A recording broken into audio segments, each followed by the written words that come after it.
Hey, good morning, everyone. We are here to address the issue of drug abuse among youth. This is a growing national concern that affects the public safety, health system, families, and our future workforce. So our goal today is to evaluate the current proposals and settle on a primary strategy. To keep us on track, let's keep our initial thoughts to under a minute each. So Hanis, what's the latest data? Okay, so in November 2024, the National Anti-Drug Agency, AADK, reported that youth aged 19 to 39 recorded the highest number of drug abuse cases, totaling 98,977. Teenagers aged 13 to 18 accounted for 776 cases, which is especially concerning as it shows drug abuse is affecting even younger age groups. These numbers highlight the seriousness of the issue and the need for early intervention and strong support for our youth.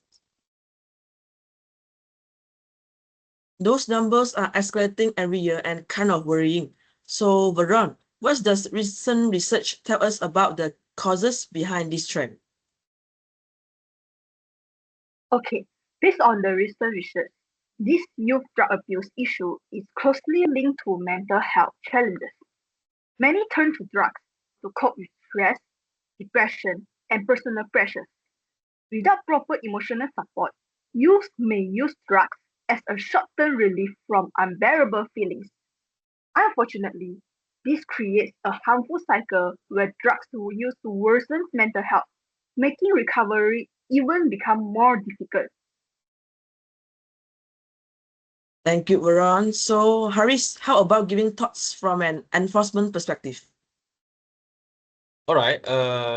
First of all, I strongly agree with both of you. From our field investigations, we see a worrying trends where youth are increasingly exposed to highly addictive substances such as opiates and mushroom flavor vapes containing hallucinogens are particularly attractive to youth. Drug abuse contribute to crime, health problems, and social instability. We need a solution that address both prevention and enforcement of these issues. All of your thoughts has given us a clear picture of the problem. So let's move on to the proposed solution. So all right, let's look at our three main proposals for now. First, accessible counseling and mental health support. Second, strengthening the education and communication among educators, community leaders, and families. And third, enhancing enforcement through a crime data network analysis system. So for now, who would like to kickstart the review? Alright, I will start with the accessible counseling and mental health support for youth, especially in schools and universities. Many youth feel depressed, lonely, and overwhelmed by the academic and also personal pressures. By ensuring that counseling services are friendly, confidential, and also easily accessible, youth are more likely to seek help instead of using drugs as an escape. That makes sense, Veron. But like many youth are still hesitant to seek counseling due to the stigma. So how do we ensure that they actually came forward and use these provided services in school? Oh yeah, that's a very important point. In addition, mental health awareness programs should be actively promoted so that students can recognize earlier signs of emotional distress and know where to get support. Also, creating a supportive campus environment where seeking help is normalized can reduce stigma surrounding mental health. Online platforms such as confidential chat services, daily counseling sessions, and also mental health apps can help the youth to reach who are hesitant to seek face-to-face support. Flexible access ensures help is available for any time, not just during office hours. All right, so thank you, Veron. Like this highlights the importance of early support and awareness. But however, I think that mental health services alone may not be enough if youth lack guidance from their immediate environment. So Hanis, what from an educational perspective, how can schools, family, and community strengthen the prevention efforts? Okay, from my perspective, strengthening education and communication among educators, community leaders, and families is far more important. Teachers play a critical role in raising awareness among students, not just about the dangers of drugs, but also about coping strategies and healthy alternatives. Community leaders can shape social norms by promoting positive youth engagement, organizing local programs, and providing mentorship opportunities. Families provide the first line of guidance through open communication and strong emotional support at home. That's a good point, Hanis. Like, can you share some examples of how families and community leaders can actively participate in prevention efforts? All right, certainly. Families can set routines, monitor social activities, and engage in open discussion about peer pressure and substance abuse. Community leaders can organize workshops, youth clubs, or after-school programs that provide safe space and productive activities for young people. Schools, families, and communities working together can recognize early warning signs like sudden changes in behavior, academic decline, or social withdrawal. So intervention happens early. Coordinated efforts also allow consistent messaging across home, school, and community settings, reinforcing positive behaviors. When these groups work in tandem, prevention efforts are far more effective, enabling timely intervention and guiding youth away from risky choices, including drug abuse. Haris, what are your thoughts on this approach? All right, I agree that prevention is important, but from an enforcement perspective, we must also target the source of the problem, which is the drug supply network.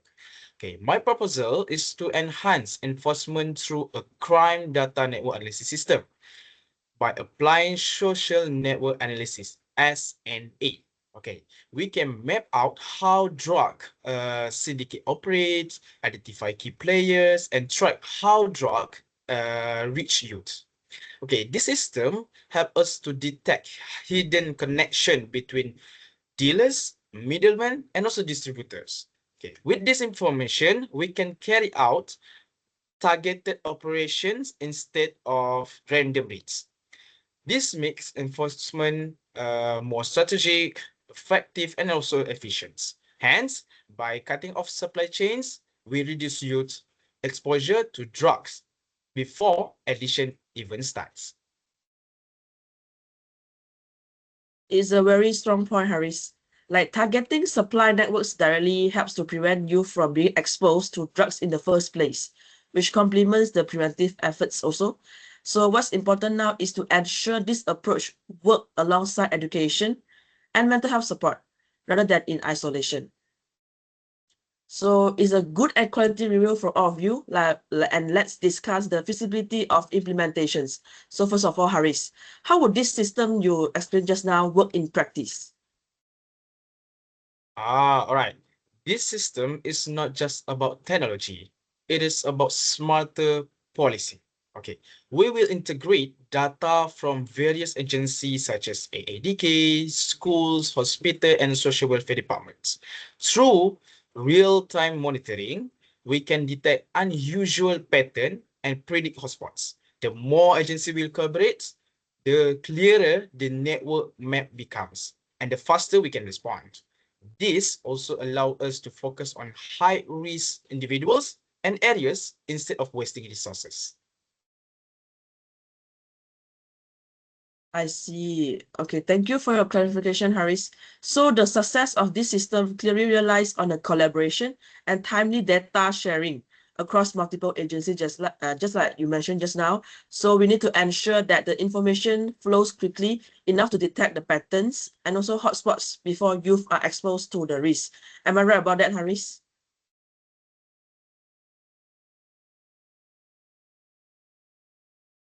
All right, yes, interagency collaboration is absolutely crucial.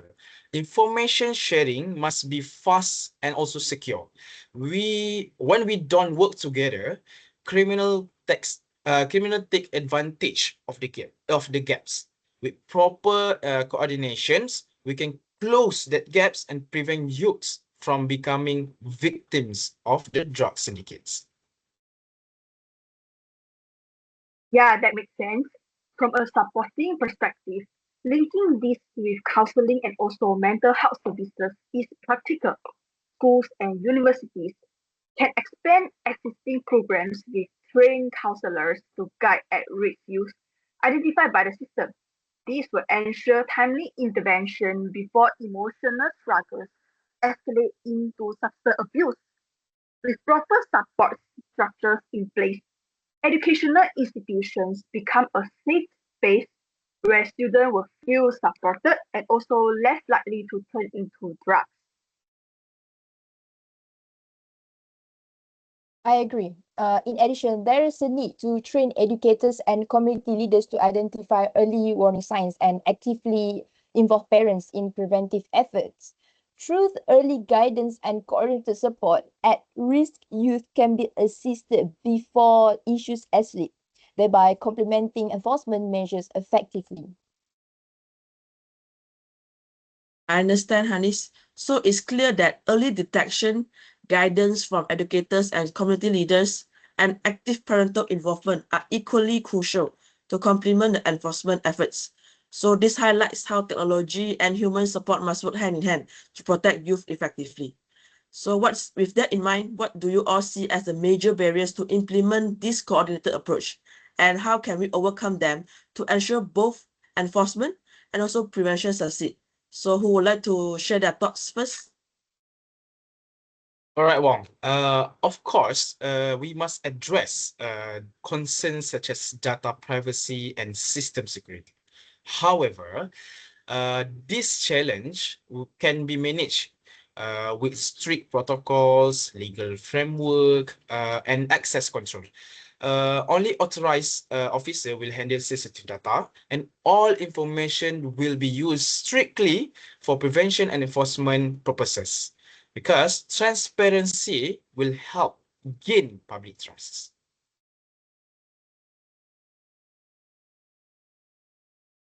On the preventive side, counseling must be stigma-free so that youth will actually feel safe to seek help. Creating an open and also supporting environment which plays a key role in preventing drug abuse before it begins. This approach is feasible because it can be integrated into existing school systems and also community centers without requiring major structural changes. From an educational perspective, community engagement is essential. Without the active involvement of families and community leaders, early warning signs can easily be overlooked, reducing the effectiveness of prevention efforts. There's actually good balance between enforcement and also prevention. So our challenge now is to ensure the coordination without overlooking the youth welfare. We have to make sure that while data and technology guide enforcement, the human aspect, like counseling, family support, and community involvement, remain central. So I would like each of you to think about the practical steps for your area. Like for Haris, as a police representative, how do we ensure frontline officers are trained to act on the insights from this system responsibly? And for Veron, how can educators and counselors be supported to integrate this information into early intervention? And for Hanis also, what measures can families and communities to take to reinforce these efforts at home? So this way, we are not only to react to drug abuse issues among youth, but actively prevent youth from ever being exposed at the first place. So coordination, accountability, and communication across all stakeholders will be key. So based on our discussion so far, it seems like we are leaning toward a coordinated approach to tackle this issue, like combining enforcement through the crime data network analysis system with strong counseling services and also active community engagement. So this approach ensures that we are not only disrupting the drug supply networks, but also addressing these underlying issues, underlying causes that can push youth toward the drug abuse. So before we move forward, I want to confirm once again, do we all agree that this integrated strategy should be our primary direction? Yes, indeed. I fully support this approach. By training educators and community leaders and actively involving parents, we can provide consistent guidance and support for our youth, helping them make better choices and stay on the right path. Yeah, from my opinion is yes. I think the system will allow targeted intervention effectively. Yeah, I agree too. We address the issue by providing direct support and also guidance to youth. This multi-layer approach will ensure that interventions are not only reactive but also preventive. Good. It's encouraging to see a shared commitment across enforcement, education, and research. So what's important now is to turn this into concrete and measurable actions. So each sector has a critical role to play, and coordination will determine the success of this strategy. So let's move on to outline the specific responsibilities and next steps. So Haris, let's start with the enforcement. Okay, I will coordinate with law enforcement agency to begin implementing the crime data network analysis system. This includes training officers, setting up data sharing agreements, and running pilot operation in high-risk areas, thus ensuring data sharing protocol system works effectively. Thank you, Haris. That will be essential in disrupting the supply networks early. Alright, for me, I will draft evidence based on guidance and also initiatives for educators and also communities. I will also conduct focus group discussion, surveys, and also feedback sessions with students and also teachers to better understand their needs, challenges, and also perspectives. By regularly reviewing outcomes and also adapting our strategies, we can ensure that our efforts stay relevant, responsive, and also truly impactful to youth and the wider community. Nice. So grounding our actions in research will help us to ensure the long-term effectiveness. Okay, I will coordinate the expansion of counseling programs and organize awareness campaign, ensuring that youth receive both guidance and education alongside community support. It's very good. So with clear roles and shared accountability, we can move forward confidently. So the key now is the consistent communication and follow through across all sectors. With this coordinated approach, we can tackle youth drug abuse issue both proactively and preventively. So anyone got any more ideas to share? Just a final thought, we should also identify pilot schools and also communities for early implementation. By starting with a smaller and also control group, we can closely monitor effectiveness of our interventions, gathering valuable feedback from students and educators and community members to improve our outcomes. Yeah, Veron, that's a good idea, and I will make sure the progress aligns with that timeline. And don't forget that we also need to keep the human element at the center. Youth should feel supported and guided, not just watched. Creating an environment where they feel heard and understood encourages trust, making it more likely that they will seek help when needed and respond positively to preventive programs. Sorry, I also strongly agree with you, Anis. And while technology improve efficiency, our main focus should always be community safety and youth protections. Enforcement must go hand in hand with education and support. Together, we can ensure youth feel protected, not targeted. All right, so thank you all for your valuable insights and contributions. So today's discussion reinforced that addressing youth drug abuse requires a coordinated effort. So combining the enforcement, education, counseling, and community engagement. So by working together, we can prevent exposure and provide timely support and protect the well-being of our youth. So let's continue to prioritize collaboration, communication, and accountability as we move forward. So this has been a very productive 20 minutes. So our next session will be to review the pilot progress and preliminary outcomes of this approach. Meeting adjourned.